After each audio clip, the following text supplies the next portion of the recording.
Del Evangelio según San Lucas.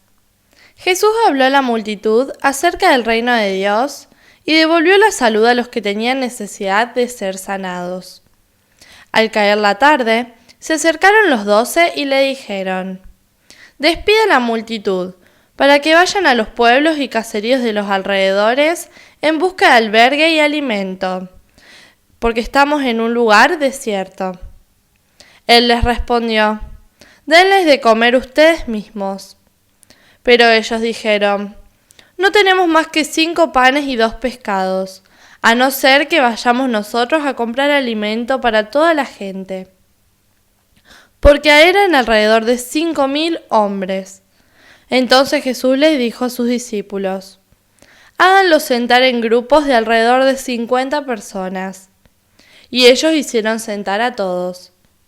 Jesús tomó los 5 panes y los 2 pescados, y levantando los ojos al cielo, pronunció sobre ellos la bendición, los partió y los fue entregando a sus discípulos para que se los sirvieran a la multitud.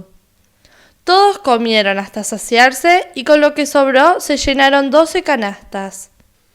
Hola amigos y amigas, celebramos hoy esta solemnidad del cuerpo y de la sangre de Cristo. Pero debemos dejar el misterio de la Eucaristía ahí donde está. ¿Y dónde está? En la última cena.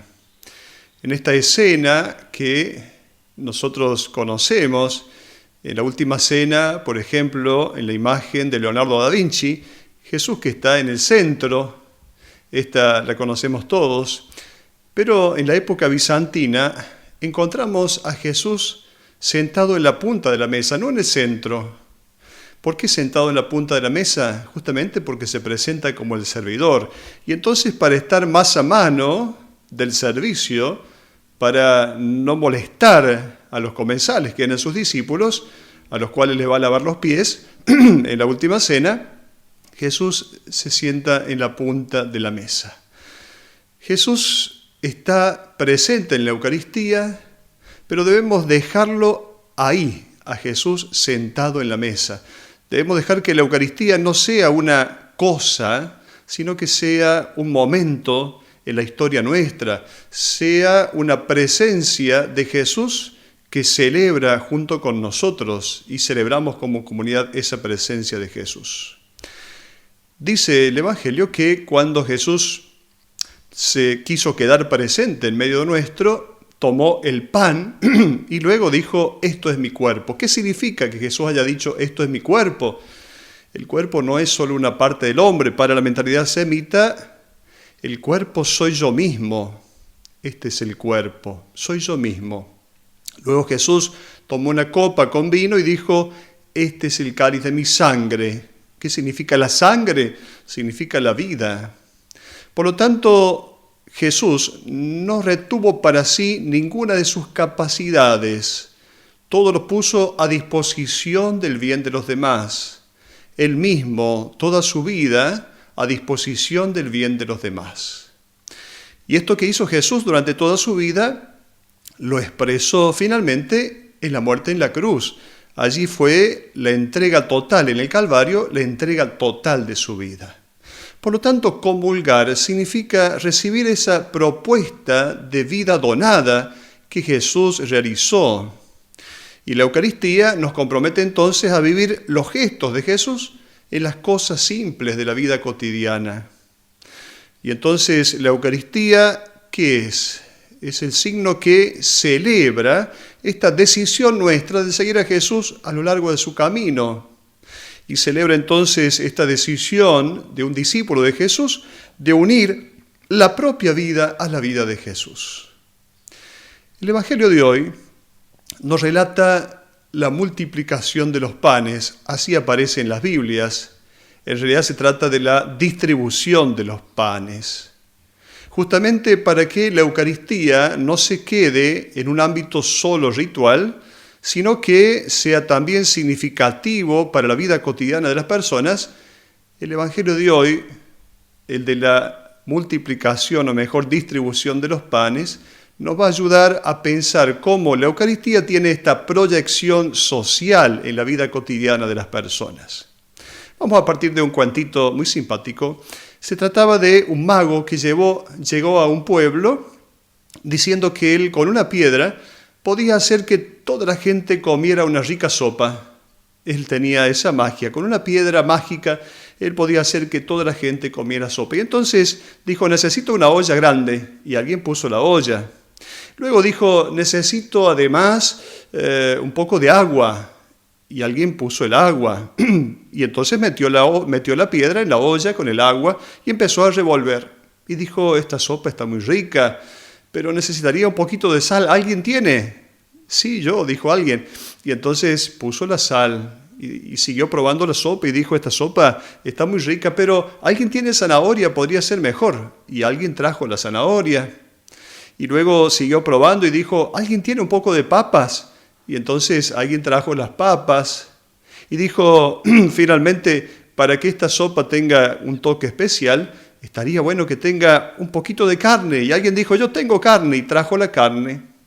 Así entonces siguió revolviendo, hizo sopa para todo ese pequeño pueblo, esa pequeña aldea. ¿Y dónde estaba la magia de la piedra? En la posibilidad de que cada uno compartiera lo suyo, porque cuando cada uno comparte lo suyo, alcanza para todos. Decíamos que se trata de un relato de distribución de los panes, porque el Evangelio de hoy responde a la pregunta acerca de la necesidad que existe en el mundo, esta necesidad de pan que existe en el mundo.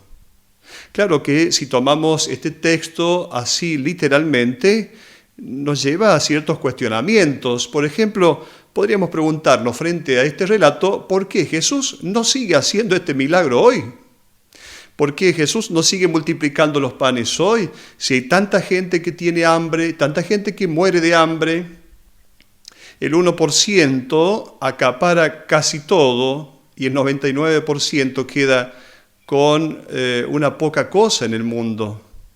Luego podríamos preguntarnos también, no sé, tal vez de dónde sacaron estas 12 canastas para poner lo que ha sobrado. Muchas preguntas puede hacernos este texto o puede llevarnos a que nos hagamos este texto. El relato de la distribución de los panes aparece en los 4 evangelios. En Mateo y en Marcos aparecen dos episodios de distribución de los panes, y en Lucas y en Juan aparece un episodio acerca de los panes. ¿Significa que Jesús hizo 6 veces este prodigio? ¿O será más bien que los escritores del Evangelio, cada uno a través de este relato, que era muy reconocido en la comunidad cristiana primitiva, por lo cual aparece 6 veces en los evangelios, ¿no será que a través de este relato se nos quiere decir un mensaje? ¿No será que a través de este relato se nos quiere dar una catequesis, una enseñanza?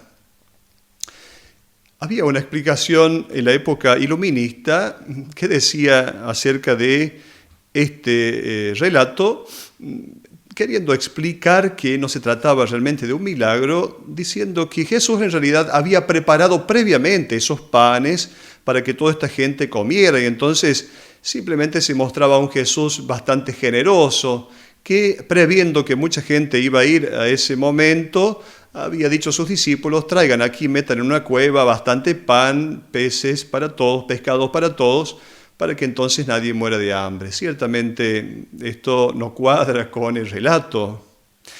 Lo importante es que nosotros, cuando nos encontramos frente a un texto bíblico, no nos preguntemos qué es lo que yo quiero saber, sino qué quiere decir el texto. ¿Qué quiere decir el texto?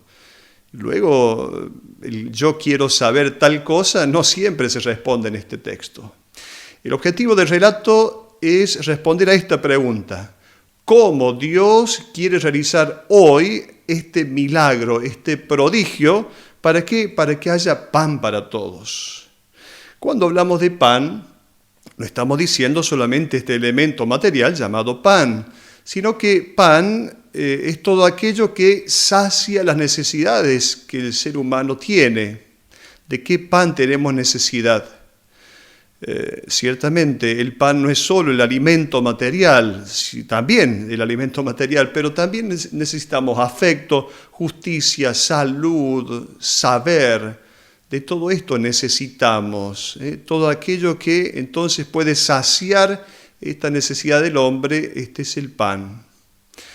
Si nos preguntamos nosotros cuándo seremos saciados con este pan, cuándo de hecho suceda el prodigio, suceda el milagro. Ahora, ¿de qué manera sucede el milagro? Esto es lo que vamos a tratar de responder. Cuando en la mentalidad griega se dice la palabra vida, aparecen dos términos básicamente para hablar de vida. La bios, que es la vida biológica, y luego la zoe, que es esta vida del eterno en nosotros, esta dimensión de la vida que no está tocada por la muerte. Diríamos que, ¿cómo se realiza entonces esta zoe, esta vida que no está tocada por la muerte? En el intercambio de los dones. Cuando nosotros entramos en esta mentalidad de intercambio de los dones, ahí se realiza, ahí crece esta zoe, esta dimensión espiritual. Y en este intercambio de los dones, ciertamente favorecemos tantas veces esta dimensión biológica, la bios.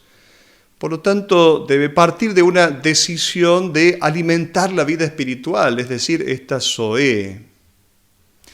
¿Cuál es el alimento que Jesús nos propone? Su palabra. Este es el verdadero alimento. Lo que sacia el corazón del hombre es su palabra. Cuando nosotros seamos saciados, tomemos conciencia de que necesitamos ser saciados con esta palabra que sale de la boca de Jesús, es entonces cuando se puede dar el milagro, cuando se puede dar el prodigio. Por lo tanto, la palabra de Jesús nos va a llevar al milagro de poder saciar el hambre del mundo, esta palabra de Jesús. Todo el alimento que tiene el pueblo es puesto en las manos de Jesús y sirve ¿para qué? Para saciar al mismo pueblo. Por lo tanto, es aquí cuando hablamos de distribución de los panes y no solo de multiplicación de los panes. El hambre del mundo muchas veces depende de una mala gestión de los bienes de este mundo, porque Dios hizo todas las cosas para que sobre, para que haya para todos.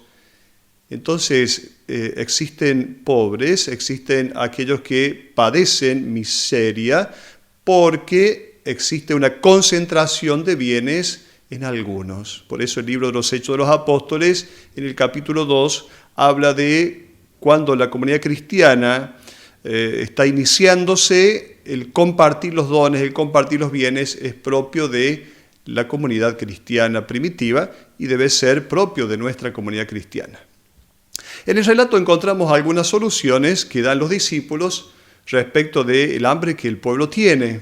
Una primera falsa solución, que vayan a comprarse a la ciudad, al pueblo, que cada uno se arregle, que cada uno se las arregle.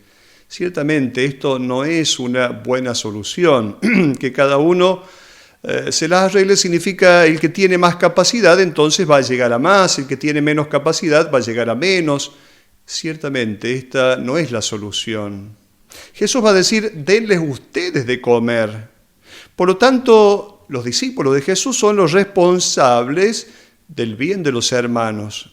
Una segunda solución, también un tanto incompleta, es esta de vamos a comprar para que haya para todos. Como tantas veces decimos, bueno, vamos a hacer una colecta. Aquí está la Cáritas que significa la caridad organizada.